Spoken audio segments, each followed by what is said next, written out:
Hey everyone, good to see you again. No, it's been a while since we've talked face to face, but we have got ourselves a major update coming through for Age of Empires 4. This is part of the 25th year anniversary for Age of Empires. Hopefully you all are some Age of Empires 2, Age of Empires 3 lovers and have seen the series evolve through all these years. So it's pretty cool to see 25 years of Age of Empires.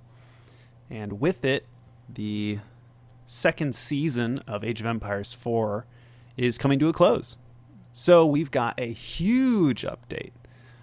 This is going to be a lot of changes, probably larger than any update we've seen before. Figured we could go through it really quickly. I can't cover everything, but we'll at least talk about some of the major changes. And this is my first time kind of looking at all this. I mean, I've seen updates and previews about what's coming up next, but I'm really excited for this. Let's take a look at what's coming up. So, just kind of a high-level overview. 2 new civilizations, the Ottomans and the Malians. Very excited about that. Start of Ranked Season 3 and Team Ranked mode. Very cool. Maybe I'll do some 2v2, some 3v3, some 4v4 in the future. Get matched up with folks right around my skill level. That'll be cool. Taunts. Perfect. We need those. 8 new maps, 2 new biomes. The biomes are just kind of like an aesthetic setting for the maps, but 8 new maps, that's pretty impressive. Naval balance rework. Yeah, they kind of added a new a new formula for how naval units interact and how they counter each other. Excited to see that. And waypoint markers to set unit paths. This is so nice, and I hope they continue to improve on this. One of my favorite RTSs from back in the day, Supreme Commander, did this incredibly well. So I am hoping that they continue down this path of improvement for future unit orders, shift queued commands. Would love to see that. All right, let's get to it. And I think this is all going live. When did they say? October 25th. Oof, that's coming up. You'll probably see me post maybe 1 or 2 games from the current season still, Season 2. But then we'll head on to the new one. So the new civilizations, the Ottomans and the Malians. From what I've seen, the Ottomans are pretty cool. They get these military schools which produce free units. They get these like points that they can spend on different bonuses, so you can kind of adapt your play style. If maybe people have played Company of Heroes, it's kind of like that. You earn points over the course of the game and you use them to specialize into certain things. Very cool. They get some unique units, like I think they have this like cavalry unit that plays drums and gives aura bonuses to your units. They've also got these giant bombards in the Imperial Age that are just massive. And I think they also get Janissaries, which is like an early gunpowder unit. Very cool. And then the Malians, they kind of have a play style similar to like maybe the Mongols. Their Imperial Age isn't all that amazing, but they are very self-sufficient. They can get lots of gold, lots of food, and they have lots of infantry units, so they will just overwhelm you with units, and you'll never really feel like you're able to really damage their economy. But plenty more to talk about these civs. I mean, hopefully we can play them when the new season comes out, but everyone's going to be playing them. And I kind of dislike mirror matches, so we'll see how much I play right off the bat. But maybe as the season goes on, we'll start to dabble in them. Caster mode. This is so important for me. Someone who records, replays, talks over them, shares with you interesting statistics, and tries to talk about how the game went about. This is so good. The new caster mode, I have seen previews of this. It's incredible. It's only going to be limited to 1v1 matches, but that's fine. That's pretty much all I play currently. and the new cast remote's going to be amazing. So many new features. I'm really excited for it. Taunts and cheats. Perfect. Everyone loves a good taunt. They were great in AoE2. As for cheats, great. I mean, they're kind of fun, but the days of in-game cheats have kind of come and gone. Still love the cheats from AoE2, and I mean, who can forget all the StarCraft, Warcraft cheats that were just fun to play around with. New maps. We can kind of check these out. Forest ponds. There's corners of water with lots of fish. Dense forest in the center. Hideout. Looks like corner map, again, dense forest in the center, but with valuable resources kind of far away from your base. Oh, mountain clearing. Whoa. Limited space. I think we'll see a lot of English and Mongol and French players on this map. Wetlands. This one I've seen before. It's just lots of small pools of water with fish in them. Really good for civs that need food and don't want to go far to get it. Prairie, probably similar to Dry Arabia. Probably see this a lot in the future. People like kind of these wide open maps. Water holes, major lakes. Okay, looks pretty similar to maybe not Ancient Spires, but I don't see anything too crazy about this one. Just some lakes and some spread out forests. That's fine. Mediterranean. Oh, okay. Large central lake separating the two sacred sites. All right. Not that crazy. Then Oasis, similar, but lots of... you have to chop your way to the water. Interesting. Okay. We might see more maps like this in the future where you have to chop through a forest to access something. I mean, RTSs have experimented with this for ages. The idea that you have to commit to an area to eventually open up access to new resources. I mean, we see that in StarCraft. We've seen that in other RTSs. So I'm not too surprised to see this design choice coming. Rewards for Season 3. Cool. I'm very happy that they are getting a little goofier, a little sillier with their rewards. I mean, they're... I enjoy this. This is fine meme. I mean, I want them to keep experimenting with this, keep having fun with it. People want to be goofy. That's why we wanted taunts. Making the game sillier is totally fine by me. And it's looking like I'll probably end up with the diamond level rewards for Season 2. Seems like we're ending right at Diamond 1. Some login bonuses, some accomplishments. Cool. Gonna be leaderboards. Very cool. Now I'll be able to check where I stack up. Looks like they've maybe got access to it right now. Oh, cool. Let's find myself on here. Very cool. 29 wins, 24 losses, Diamond 1. Neat.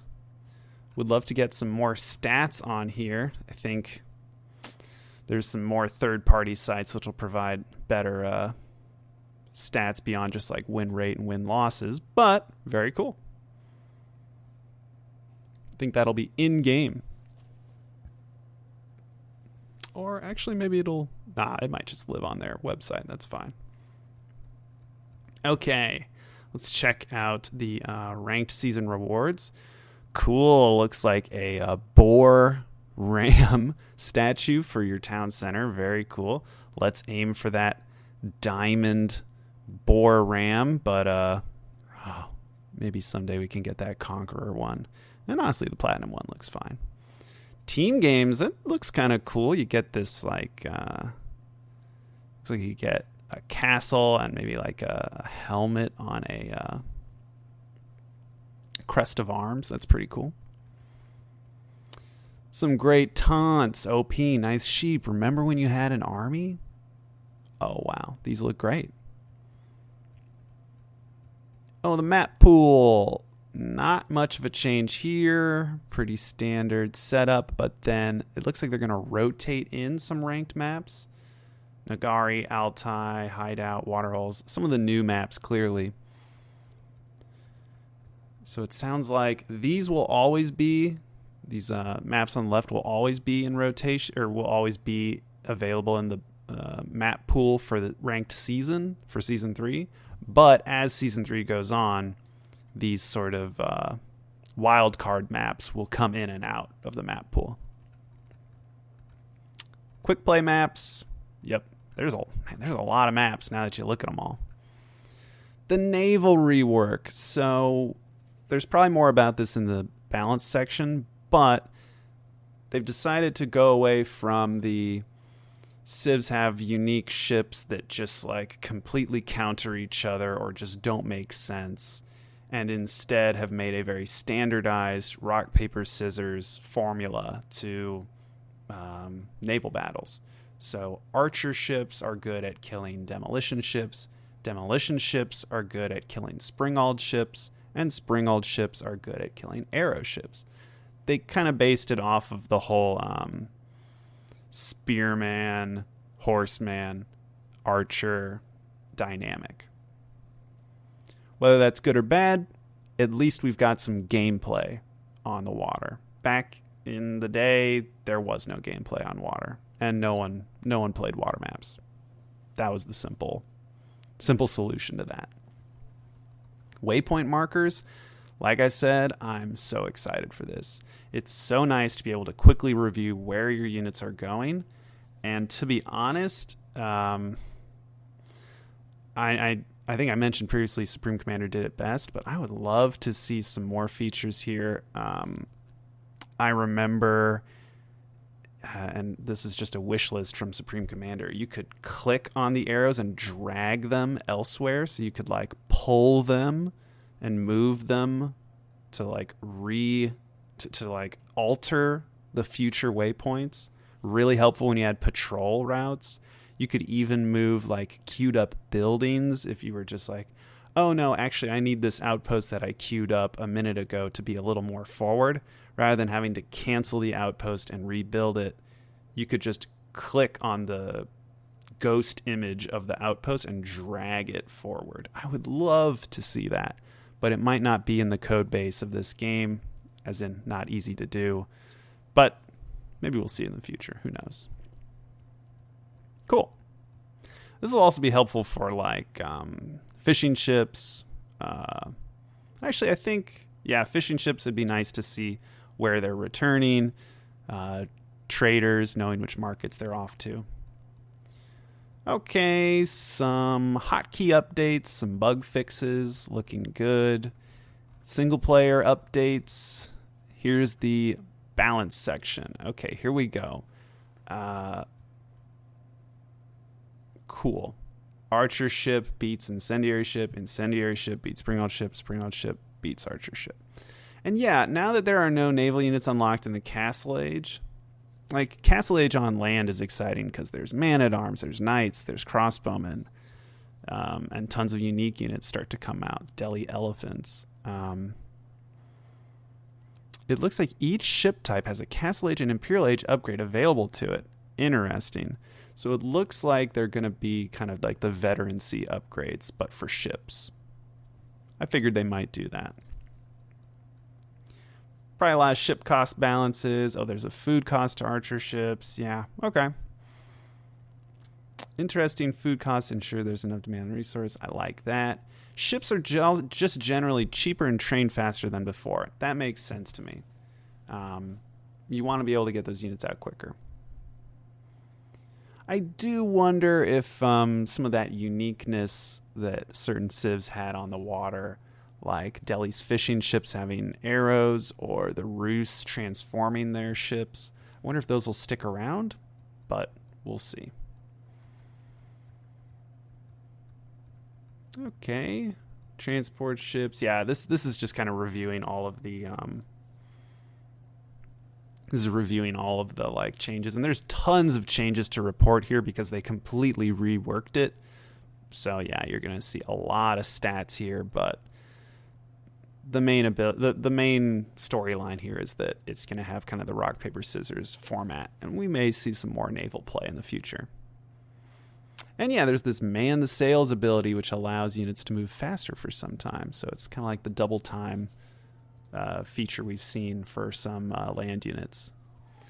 Let's see here.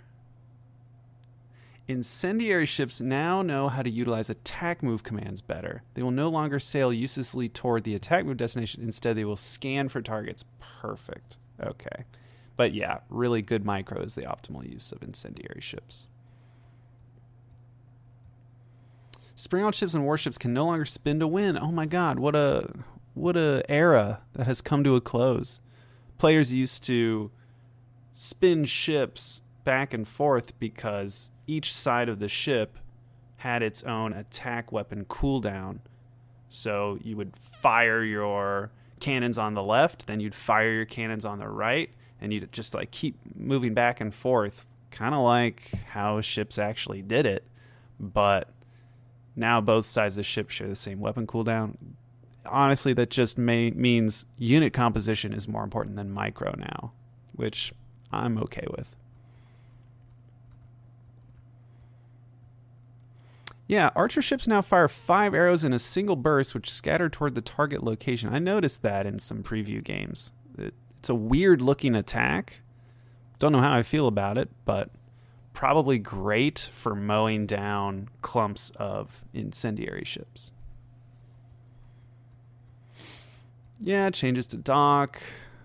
Looks like trebuchets, culverins aren't quite as great against them. Kind of to say like, hey, you can finally do something in the water now.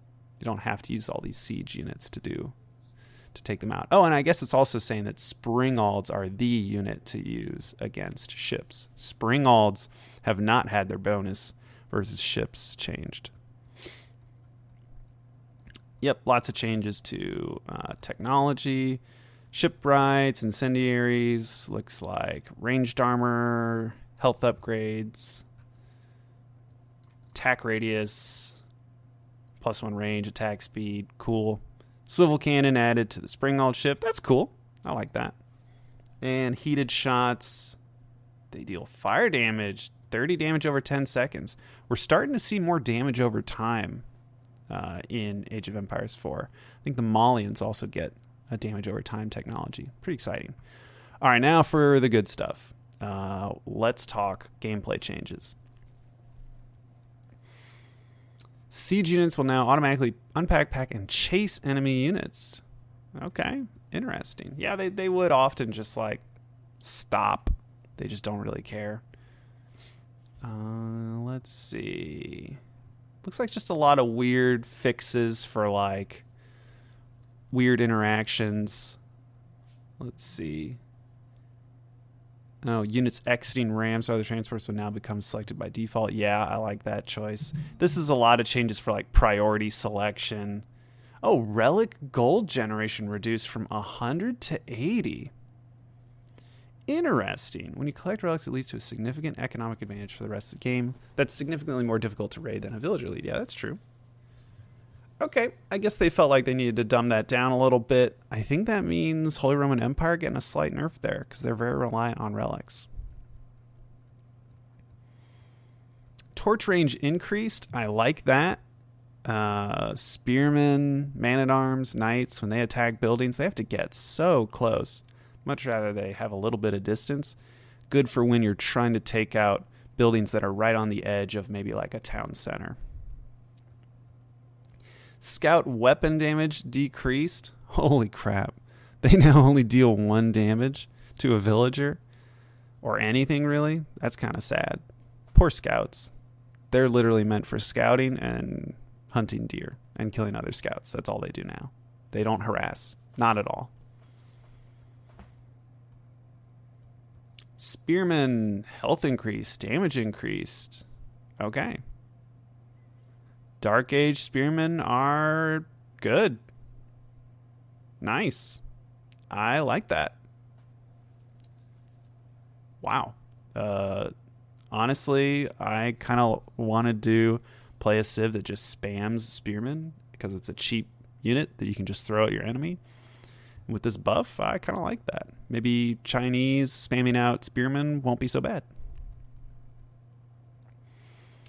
Infantry charge, minimum trigger distance. Okay, interesting. So infantry won't charge when they have to be closer to units to charge, but they will charge for longer. That's cool. I'm all right with that.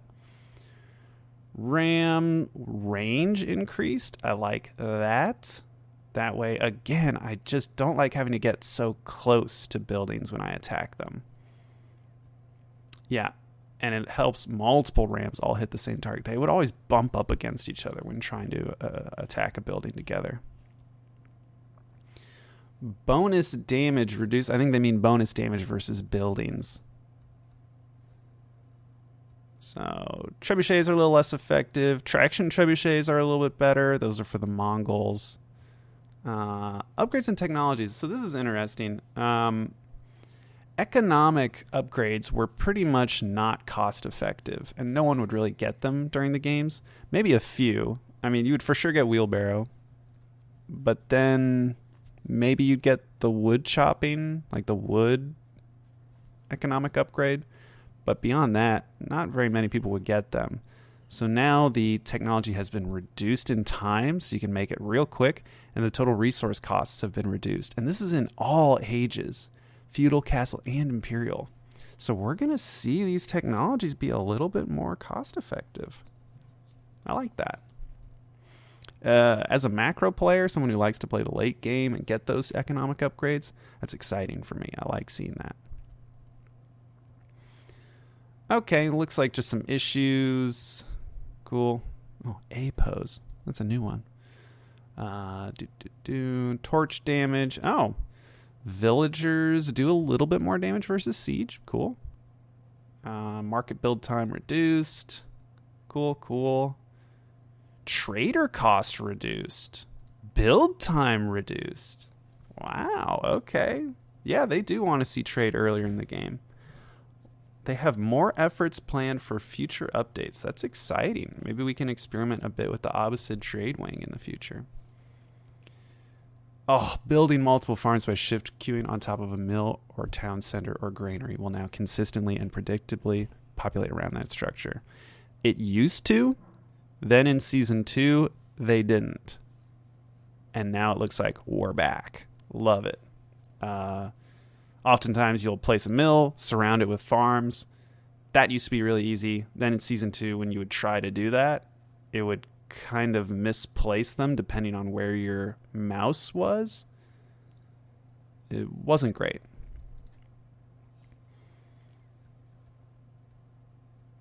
Cool, great.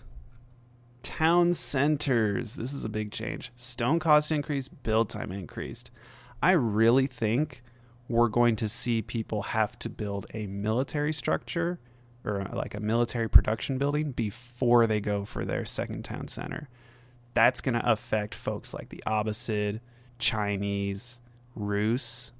It's not going to affect so much English, French, civs that kind of get a natural military production building through their landmark.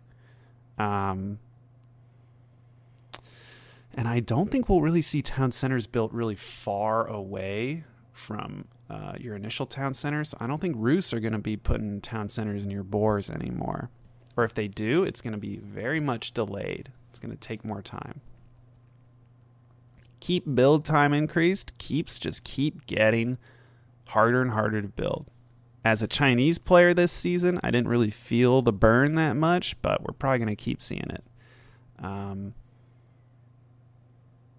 Don't build a keep with just like 3 villagers because it is going to take forever.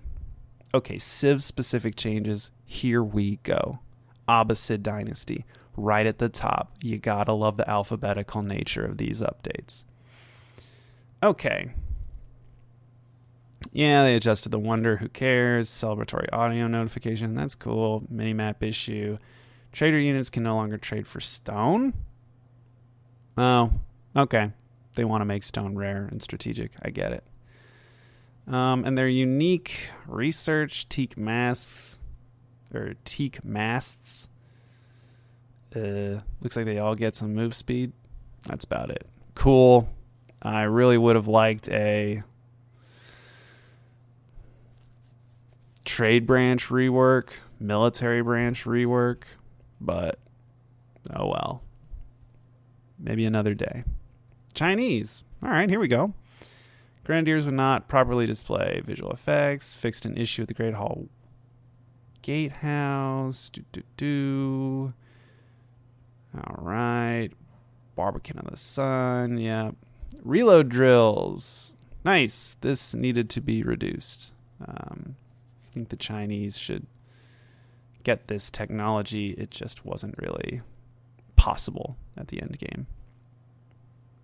The granary now contains economic technologies like a mill. Cool. Spirit Way landmark research speed bonus increased from 100% to 150%. Cool, though honestly, there's only 3 technologies there, so I don't really know how great that is. But we'll see. Fire Lancer buff, more ranged armor. Love it. I really like Fire Lancers. I want to make them more. Oh, and the Baochuans get a nest of bees emplacement with this Thunderclap bombs tech. That's dope. That sounds fun. Delhi. No longer have to move your units near the Tower of Victory to give them their buff. The attack speed buff. They just get it. Houses built. Blah, blah, blah. Fix an issue. Scholars will now be removed from global scholar count. Blah, blah, blah. Cool. What's their new tech? Allows scholars to garrison in docks. Cool. I guess that's neat. Don't know when you'd need that much production, but I guess it's okay. English. Not much of a change here. Ships get +1 range. That's still really good. French. Trader units can no longer trade for stone. Okay, they got the same treatment as the opposite. Makes sense. Long guns. Increase damage for their ships. Okay, kind of boring, but it's about as boring as the English one. That's fine. Holy Roman Empire. Let's see here. Anything exciting? Huh, okay, that's funny. Guess torches don't get that 2-handed weapons bonus. Let's see. Fire stations. All Holy Roman Empire ships regen. Wow, that's cool. That's a really good one. I like that tech for the Holy Roman Empire naval. Let's see here. Anything crazy for the Mongols? Early horsemen get a slight buff. People didn't really make them. But yeah, I mean, that's going to be really good for preventing that second town center from going down. So we're going to see Mongols being really effective for taking out those early expansions. Piracy. Gain money for killing ships. Cool. Rus. Streltsy sag deployment no longer provides a stacking bonus. Now it gives a flat 30% attack speed. Okay. Yeah, that's true. When when Streltsy would deploy for the Rus, as they attacked, they would stack up more and more at attack speed. But it was really unclear when it was happening or how long they had been attacking. So now it's very clear that they deploy after 10 seconds. Now they've got their bonus attack speed.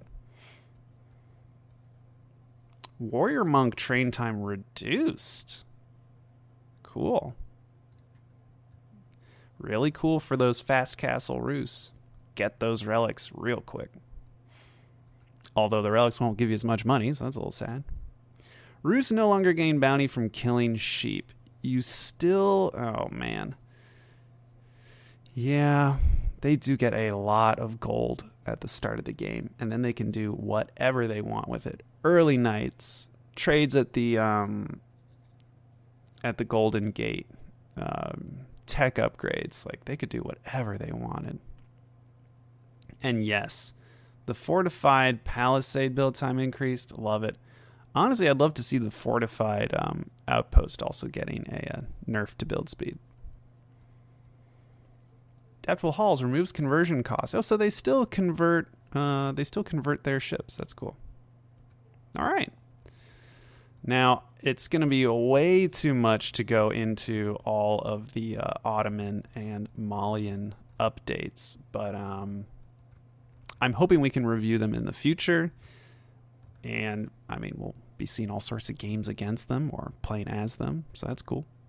Looks like some map adjustments, probably nothing too major. It's usually a lot about the map generation and where resources are placed, where sheep are placed, so nothing too crazy here. Yeah, dividing resources more efficiently. Cool.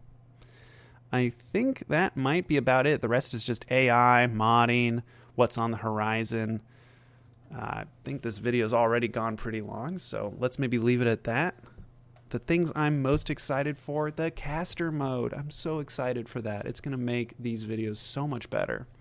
I'm excited for the 2 new civilizations. This is just going to be a completely...